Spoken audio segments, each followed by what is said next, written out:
So hi, Alessandra. On Hi. behalf of Auroville Film Festival, I welcome you for the Meet the Director conversation. Hope you are doing well. Thanks for taking your time to watch my material, and thanks for allowing me to be part of this year's festival. It's all our pleasure. So Alessandra, I would like to have a conversation with you on your film journey as a filmmaker and about the film which you are going to show in this edition of Auroville Film Festival. So my first question is, you have traveled extensively and made projects for the marginalized, giving platform to many so they can voice their concerns. How has this shaped your vision as a filmmaker? Before joining the art of documenting and telling stories, I was pretty much a video artist in the underground scene of music and art. So I was using concept and visual shapes to communicate emotions. But when I finished university, I went to Africa just as a travel to celebrate the end of my studies. A new world opened ahead of me, and I realized that the same camera and the same lens I was using to communicate just emotion had such a power hemmed within it. And it was just to me to realize, it was a moment of realization, and that changed my life, because since that day, and it was in 2006, since that day, every time I hold my camera, I feel the same emotions, the same important moment is every moment. The reality allows me to film and to get into such a deep contact that I feel without the camera, this magic doesn't happen. It's like a magic spell that through the lens of the camera, the light touches me and is in a constant mutual communication. So I feel like my call is to tell stories, because there are so many stories out there just waiting to be shared and told. So this journey from starting out as a VJ artist to becoming a documentary filmmaker must be with its own share of challenges. Can you share those with us? How you navigate from VJ artist to a documentary filmmaker? It's a big jump into the unknown, because I soon realized that to be a documentary filmmaker, you need a lot of time and a lot of money. Yes. Because you can tell many stories, but then who are listening to your stories? So you need to think of quality and beauty, because just throwing up a story won't be as much effective as to doing it with the right time and care for details. That is a big challenge, and I think many colleagues leave it there when they found out that funds were a problem. But for me, as all the best thing in my life happened kind of spontaneously. I think if it's meant to be, you do it. And I was in Africa. I was pregnant of my first daughter. I had finished university, so I had no money. But still, I connected to the no-profit movement in Africa, which was kind of low budget considered the filmmaking scene in Europe or abroad. But for what was Africa at the time was enough to make something of international quality. So that thanks to the support of like humanitarian organization, that's how I started, and I continue for like 12 years in that field. Great. It must be a very interesting journey. Field. Yeah. So in your website, you say you use camera as a way of practicing self-observation. I'm curious to know, who are your visual storytelling inspirations, and what motivates you to tell your stories? Okay, so my heroes are the people in the streets, in the next door's house, the hidden heroes, the women who carry a lot of weight on their shoulders and most of the time are unseen. Yes. So my attention goes to the people of everyday life, which usually we don't stop and look at. That's why the camera is this magic that allows me to stop and connect. And sometimes this mirroring can be uplifting, sometimes can be even painful, but still it gives me the opportunity to see myself reflected in others. And then I reach a deeper sharing of like understanding their living conditions. Like in Africa, I work a lot like with marginalized people, people living in slums, or with like HIV or the world of prostitution. Like people usually you don't connect, but then through the lens of the camera, and also photography is one of my biggest passions, you come, you enhance these inner faculties that is to see the beauty that everyone has. Yes.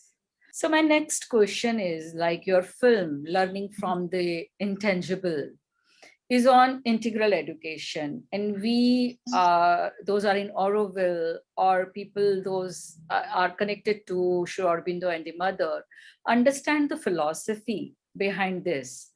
But many people are not aware on this subject of integral education. How do you take this conversation about integral education to the next level, to the larger audience as a filmmaker?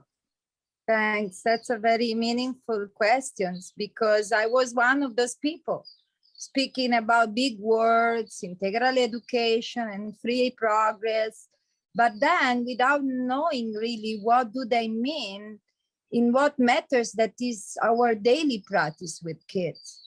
We can talk and share papers, but I think Aurobindo and mother already, dogs, sorry, already brought it all. I mean, there is no more need to go over and over the concepts.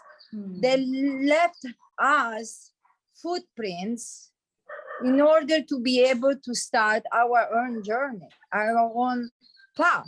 That's why I think my film is really literally a journey, a dive within the integral education, but to see really what is the practice with kids.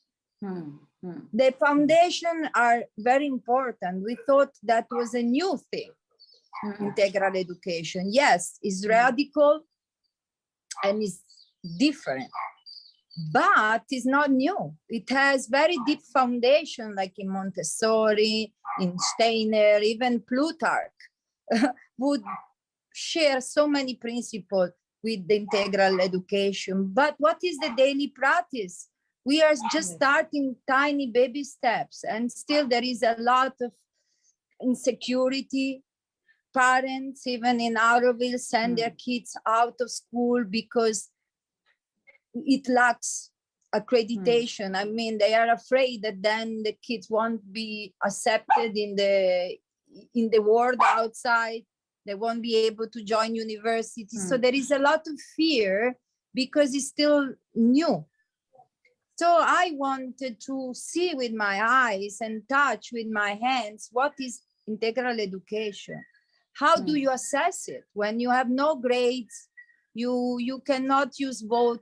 You don't compare kids. Then how do you assess this journey? Which are the milestones of a journey that seems so intangible? Yes. And I found when I was almost to give up, I was even going home crying some days and being lost, because too much freedom can be chaotic, is chaotic, but also chaos is a necessary part of growth and life. So I was at the paradox where I was almost to drop everything when the three principles of integral education start to unveil. Yeah. And this was just by connecting and letting the children be. All Yeah, American. you really documented it very sensitively and very beautifully. Like in even 18 minutes, I can see that all the action and what are the important you were when they are, getting angry and how they are calming down and how they are, participating with nature. All that what you have documented is really beautiful. Uh, Thank you. but do you think that you are like successful in this endeavor to capture that vision, and are you satisfied with the journey?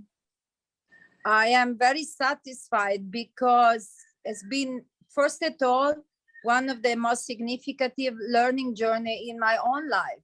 Yes. So the biggest success of this movie is the learning journey that I did together with the other team of researchers that were also parents and facilitators in the school.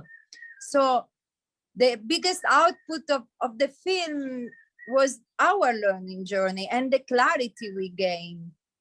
My eyes are not the same now when I see and how I see kids. It has changed forever, and how I perceive myself as a lifelong learner. This is like something I will be always thankful to the movie and the opportunity it opened up. Then if the audience will like it, it doesn't really matter. My intent right now is to share. Yes. I won't trace conclusions if TLC is doing well or is doing mistakes. Where are the mistakes? That's not my intent. Is to show it as an experiment, a bold experiment. And whoever is interested, who also doing like free education in the world, we can team up and share our own experience, because at the end the aspiration is a better humanity. Yes, that's our aspiration.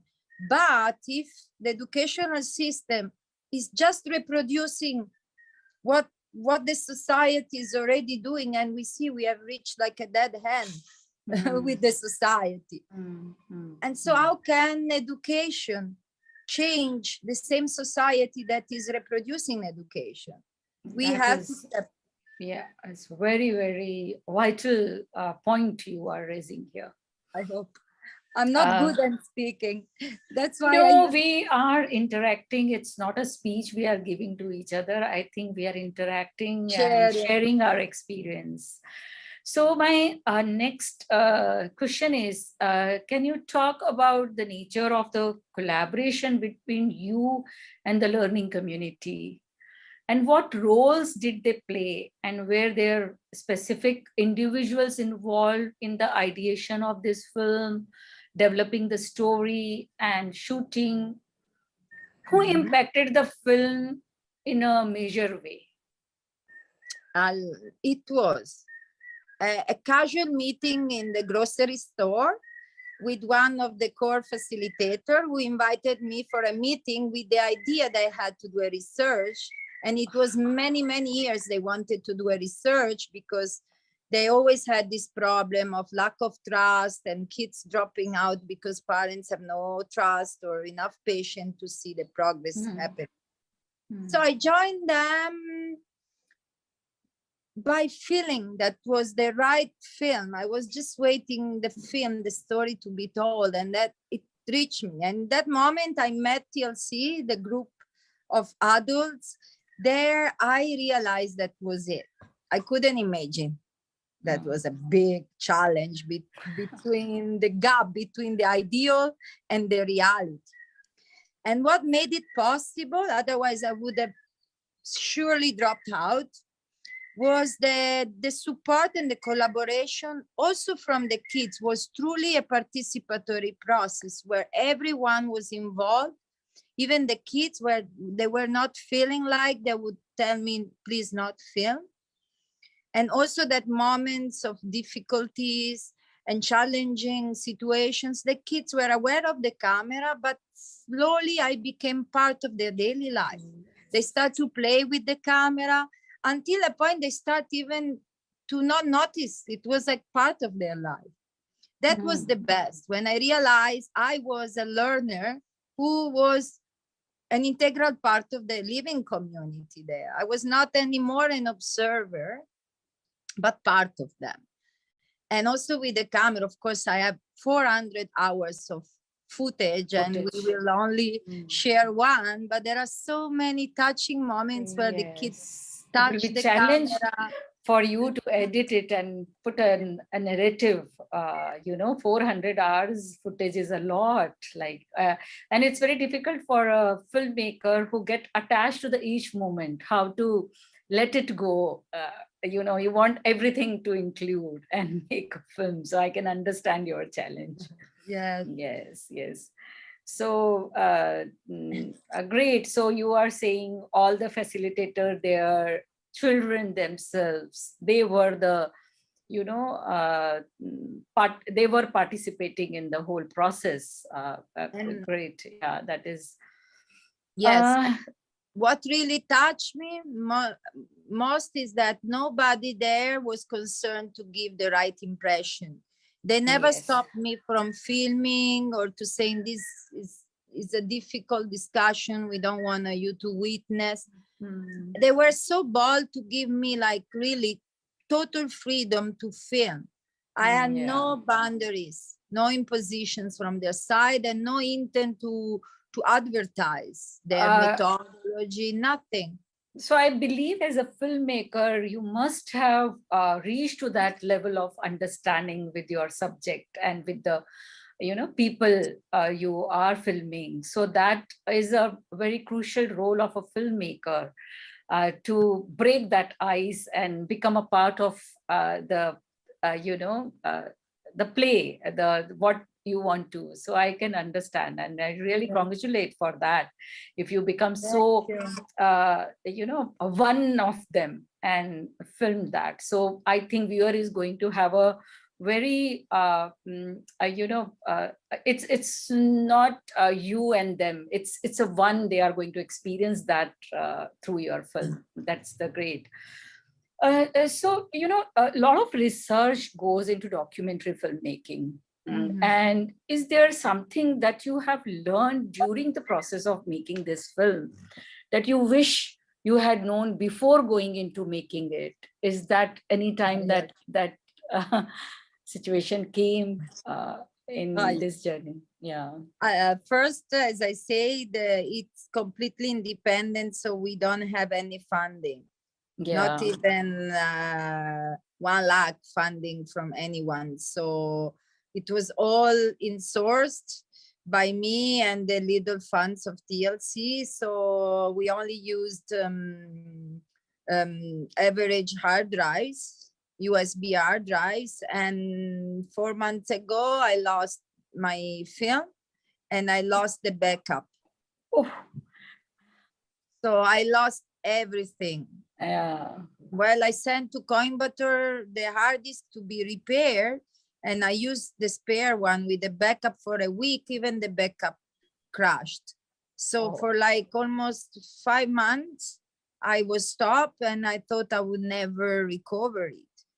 That was the biggest challenge. Next time, I would think of also funding before starting a project, because if you have funds, you can buy a protected system of hard disk, so you don't face the same challenges. Also, I couldn't afford an audio person, so all the audio was on camera, while when I used to work on budgets, I used to have a person just working on the audio and the boom, and that would have changed my life to have it. So I think I will continue for sure, and because I'm just learning also, but I always feel I'm learning. So maybe a bit of a budget, not really completely self-funded like that. Most of the time filmmaker face these documentary filmmakers. I understand. So how has your experience working on this particular subject different from other films you have directed? What other kind of subjects do you see yourself engaging in the near future? So the difference this subject was that we didn't have an outcome. We couldn't envision what would come out after spending 1 year every day in the school. While on the opposite, all the other movies or documentaries I've done in my life, they were already having a storyboard. So this time was completely intangible, even the storyboard. And there was no set outcome. And I liked it, but was also very challenging. In the future, I see myself still working and collaborating in Auroville, which is my home. And I have, again, not set outcome. I think the story will find me. We will sense it. Of course, filmmakers in our days are in demand, like everyone asks for a video. That's not a problem. I'm happy to volunteer for small units and projects that ask me maybe 2-3 days. But like the next film, I know is already in the universe. And Yes, right. it will come soon. But I don't put any boundaries. I know it's there, and it will the moment will approach me, and I will know as it happened with this one. Yeah, thank you so much, Alessandra, for such a wonderful sharing, and we wish you a very best for your future projects. Thank you for your time. See you at the film festival. Yes. To meet you in person. Yes, we will definitely meet. I'm really looking forward. Yes, same here. Thank you so much.